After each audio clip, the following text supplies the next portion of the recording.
Henry and Gordon were lonely when Thomas left the yard to run his branch line. They missed him very much.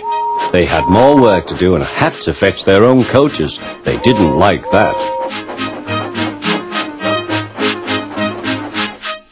James grumbled too. "We get no rest, we get no rest," they all complained. But the coaches only laughed. "You're lazy and slack, you're lazy and slack," they answered. Altogether, the engines were causing the Fat Controller a great deal of trouble.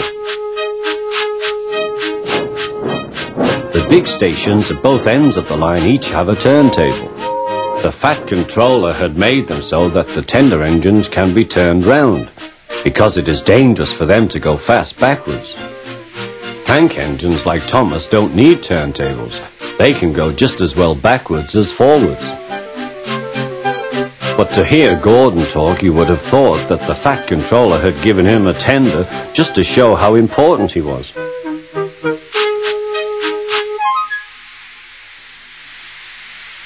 "You don't understand, little Thomas. We tender engines have a position to keep up. It doesn't matter where you go, but we are important. And for the Fat Controller to make us shunt trucks, fetch coaches, and go on some of those dirty sidings, it's not the proper thing." Thomas chuckled and went off with Annie and Clarabelle. "Disgraceful," Gordon hissed as he ran backwards to the turntable. The turntable was in a windy place close to the sea, and if he was not on it just right, he put it out of balance and made it difficult to turn.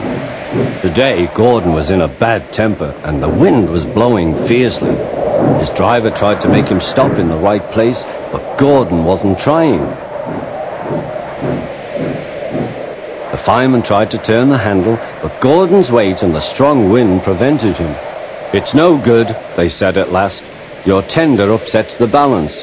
If you were a nice tank engine, you'd be all right. Now you'll have to pull the next train backwards." "Look," called some boys, "there's a new tank engine." "Oh, it's only Gordon back to front." "Hello," called Thomas, "playing tank engines? Sensible engine. Take my advice, scrap your tender and have a nice bunker." Gordon said nothing. Even James laughed when he saw him. "Take care," hissed Gordon, "you might stick too." "No fear," chuckled James, "I'm not so fat as you." "I mustn't stick," thought James. He stopped on just the right place to balance the table. It could now swing easily. Gordon arrived in time to see everything. James turned much too easily. The wind puffed him round like a top. He couldn't stop.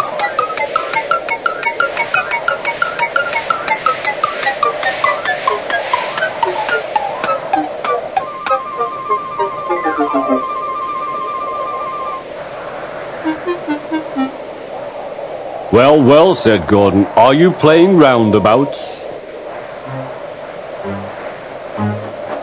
Poor James, feeling quite giddy, rolled off to the shed without a word.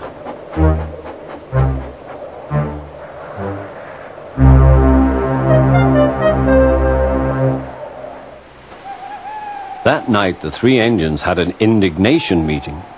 "It's shameful to treat tender engines like this. Gordon has to go backwards and people think he's a tank engine. James spins round like a top and everyone laughs at us. And to add to that, the Fat Controller makes us all shunt in dirty sidings. Blech!" "Listen," said Gordon. He whispered something to the others. "We'll do it tomorrow. The Fat Controller will look silly." The engines had decided to go on strike.